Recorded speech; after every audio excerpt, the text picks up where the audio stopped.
So, one of my favorite basketball quotes from coaches is, "When I stop coaching you is when you should worry."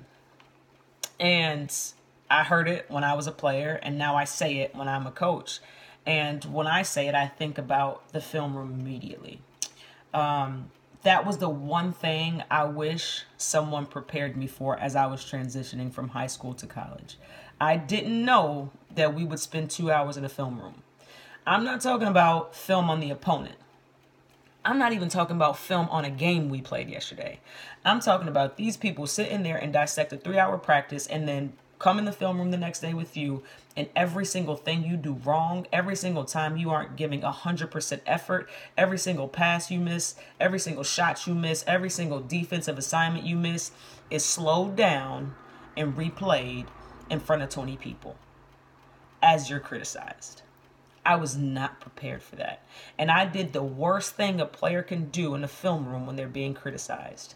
I took it personally.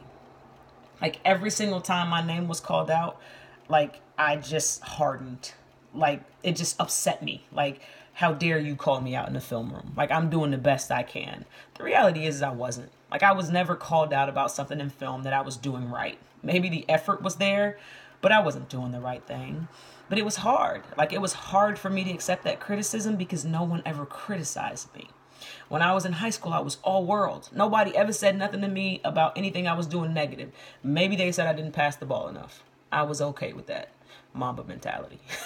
But seriously, like, I wish someone told me, and I think this next generation will have it even harder than I did because all they know is Instagram likes and Twitter likes and Facebook likes and Snapchat responses. And so when they get to college and there's no like button, it's all dislike, it's all criticism, it's all constructive criticism, then how are they gonna respond?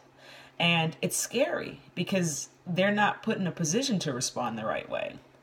They post a 30-second clip on Instagram of them doing some 2 ball dribbling drills, maybe completely wrong. They get 300 likes. No one criticizes it. No one coaches it. But when they get to college and they get in that same 2 ball dribbling drill at a more intense pace with more pressure, more stress, people yelling, they're not going to do as well, and it's going to be criticized. It's going to be criticized on the floor. They're going to break it down in film, put you in a film room the next day in front of your team and the staff, and they're going to criticize you again. Prepare these kids for that because it's better coming from you at 16, someone they know, love, and care about, than coming from a college coach that they've known for 1 month that they don't know the relationship. So it's your job as an AAU coach, as a parent, as a player, take that criticism. Prepare yourself for the criticism you're going to receive at the next level. You're on that campus because they believe in you. A lot of times a player has to be broken down and get rid of all those bad habits to be built back up. We aren't trying to change you as players or people. We're trying to make you better. And we can only do that through criticism. Again, don't do what I did. I took all criticism personally. It was the worst thing you could ever do. Peace.